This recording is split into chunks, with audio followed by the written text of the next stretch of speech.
Hey y'all, how y'all doing? Welcome to the first installment of my storytelling series here. This is the first story that I'm going to be sharing with y'all. It is my origin story.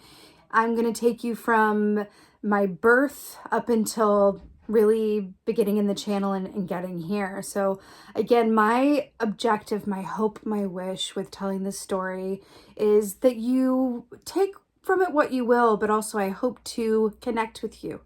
I am absolutely positive that there's going to be one or two or 10 or 1 million things in my stories that you will be able to relate to. And if you can take something from it that helps put into greater context your story or inspire you, or at least just give you a little bit of tea for you to, take in because, to hydrate accordingly, then fabulous. So I'm starting today at the beginning with my origin story. Again, just to preface, my origin story is something that is very much like an true Hollywood story. And that is a joke that I have made really since really early teenagedom. I really started making that joke whenever, I would have to tell somebody that I didn't know or someone that I even knew, sort of the circumstances around my birth and how I was brought up. I would always make a joke about it and say, oh, you ready for this true Hollywood story? And I kind of led with that, I think, as a shield and a bit of armor so that I could sort of guard and brace against the reaction that I always got when telling this story, which was usually like, and having that response was always just a bit, I was always, I think, waiting for anyone to go like, yeah, me too. Or wow, I so relate to that. And through telling my story to bring someone closer to me as opposed to, alienating them, which is what telling my story had the effect of doing really the majority of my life from a very young child. So with that being said, let's go back to the beginning. Let's go back to the Bronx, New York. So I was born in the Bronx to a woman, my mother, who had had 4 children before me. And all of her children were either taken away from her from Child Protective Services or she abandoned. My mother she's no longer with us. She passed some years ago. She was a complicated, troubled, wonderful, highly psychic and intuitive, live out loud kind of woman. She, gave birth to me. And by that time, the hospital knew she always, gave birth in the same hospital because she was a creature of habit, I suppose. And, the Child Protective Services, have been alerted like, oh, okay, she's got another one on the way. Let's be ready for this one. And I was taken immediately into Child Protective Services, placed in a foster home from the very moment that I was born.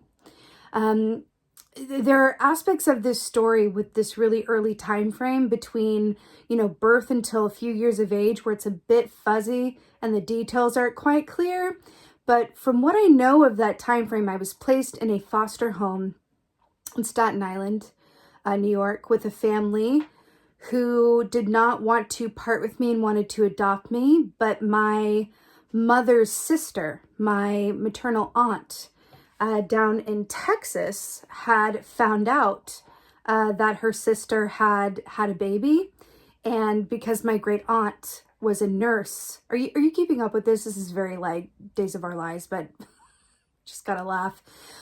My great aunt was a nurse at the hospital that I was born in. So she had called and said, hey, your sister had another baby. Let's try and keep this one in the family. Do you want this kid? Do you want this? She's a little girl. Do you want her? And my adoptive mother, my aunt, said, yeah. So a legal battle ensued. It took some years. I don't know exactly how long. But my adoptive mother finally ended up adopting me and took me to Texas and raised me there. My adoptive mother was staunchly religious, like so Catholic to the point where, it was like a sport, like really like staunchly Catholic, incredibly afraid with mental health issues of her own, much like my birth mother. And she raised me in an environment of Catholicism where anything that was not in the Bible and anything that wasn't found under a church roof was inherently evil. So when I started getting intuitive visions at a very young age, I started getting premonitions. I'll talk more about that in another video about what that first premonition was and, how that went. But when I started getting premonitions and seeing things before they happened, I would tell her before they happened. And in the beginning, she would say like, "Oh, isn't she creative?" Isn't she so imaginative, telling me these stories? And then what I said would come to pass. This started around, really early, but I think I started telling her around age like 7, 8, where I was like, I'm going to start saying something about this without any idea that it would be received as any other thing than what was coming from me, and could she help me kind of make sense of it? So I started telling her what I saw, and it quickly turned from "aren't you imaginative" to the devil has his grips on you and he's feeding you, devil juice, I guess. Forget exactly how she put it, but it was basically those visions that I had were attributed, and the dead people I could see as a young medium growing up were attributed to the devil. And so from a very young age, she took me to church. She asked about exorcisms. Of course, no one would give me one. Thank goddess. And it just became something that completely terrified her, which, given her background and her, fear-based, reality, makes a lot of sense. She was really a woman doing the best that she could with what information she had, and completely terrified at this kid who was seeing things and seeing dead people. And when the church, his response was basically to tell me to pray it away, to pray all of it away, I learned from a pretty young age that my intuition and talking about it or being vocal about it or admitting it was going to get me into trouble. So those early years, it was difficult for me to not really bring together and hold together in my mind a fear of being seen, and also being honest about, what a intuition I had. As I got a little bit older and into teenagedom, my adoptive mother started telling me a little bit more about my birth mother, who was indeed her sister. And she told me that she was a witch, and that she didn't want me to turn out like her, and that she thought I was a lot like her with my visions, because my birth mother apparently had visions and used to terrify her family growing up on, Long Island, New York. And it was all like, oh God, like she's seeing something else again. Oh God, make it stop. And so there was this narrative of like, I don't want you to be like her, just be careful there. And it turned into, over time, something that my adoptive mother saw wasn't going to go away. And the church wasn't going to solve it. So it became, well, this is obviously from Jesus. And so I'm going to, accept it, because there's nothing I can do to change it. But, what if I can get more information? What if she knows about this, maybe I can ask her about this. And I became her pet oracle in some ways. And it was very difficult for me, because I knew very much and this was really started when I was a teenager, I knew what she wanted to hear. And it was very difficult for me to separate telling her what she wanted to hear from what I was truly feeling. And so those became very enmeshed for me. And so I ended up just shutting down my intuition at about 17. I said, I'm tired of this shit. I don't want to see anything anymore.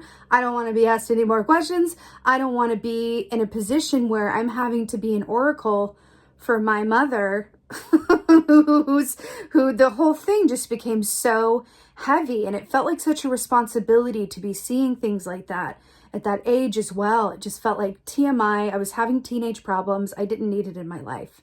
So at that point, I really shut it down. Also, when I turned about 7, I started working professionally as an actor. I was seen in a play, and I was signed by a manager, then an agent, and I started working. I did film, I did TV, I did plays, I did commercials, I modeled for the newspaper, I did radio spots. And I really started working as a child actor. I went to Performing Arts High School. I went on to college and got a degree in acting. I went into grad school and got another degree in acting. And from a very young age, that was really all that I ever considered to be a path for me, was acting.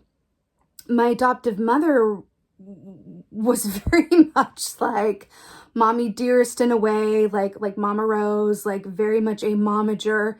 She was very intent on me being successful, being famous, booking work. And that really was what everything was about. I do think it's a case of the fact that she was definitely living vicariously through me. The cliche is real. She quite literally said to me a lot growing up, I could have been a dancer.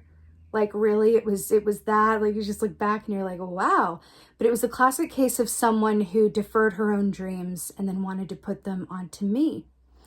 So that was the only path that I really saw. And I did not realize until I graduated from grad school in 2014 and did some time in a casting office. And it really didn't hit me until a couple of years later when I realized, like, I have been living someone else's dream. All of this, me pursuing acting, me going after this in an industry, in a business that literally makes me want to vom and makes my stomach turn and makes me feel terrible about life.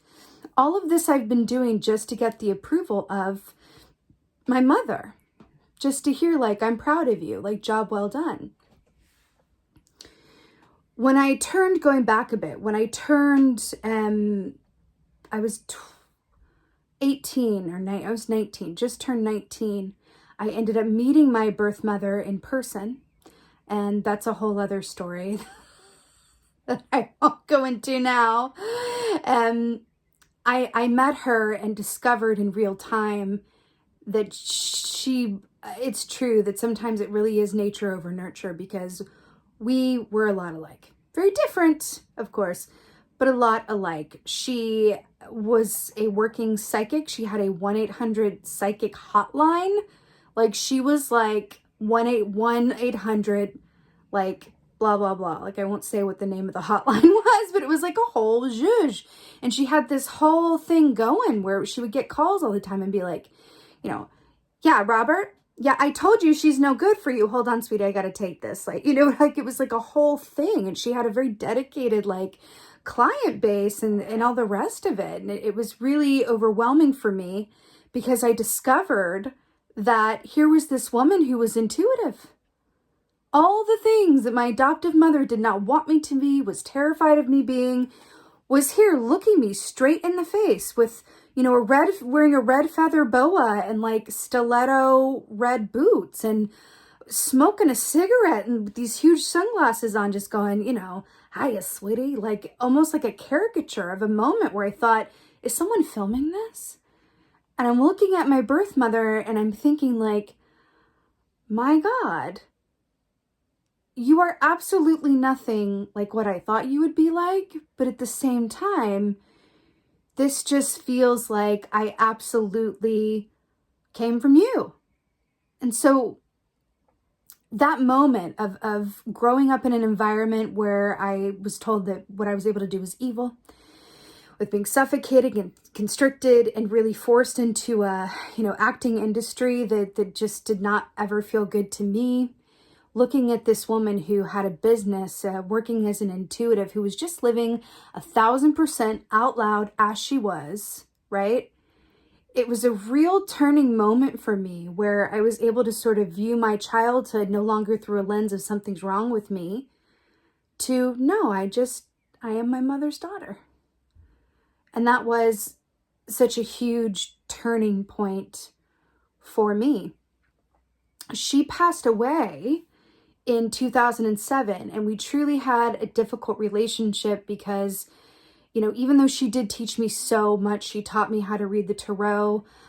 She taught me what, all the cards meant. She taught me so much about all of these, metaphysical things that I know and love today. And I will always love her and thank her for that.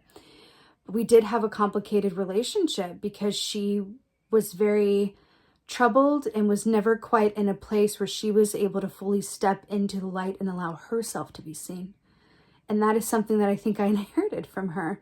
She was okay with people seeing her as, you know, the psychic lady. She even gave herself a different name. She called herself Sophia. She was okay with people seeing her as Sophia. She was not okay with people seeing her just organically as she was and being honest. And between coming from her and being raised by a woman who was so affected and fueled and lived from fear, this really created such a difficult dichotomy within me between wanting to be seen and recognized for who I really am, to step really out of the broom closet and just be unabashedly me, to go, hey, I don't want to be an actor. I don't want to do any of those things. It makes me sick, and I don't think it's making the world better. And I want to make my piece of the world better than how I found it.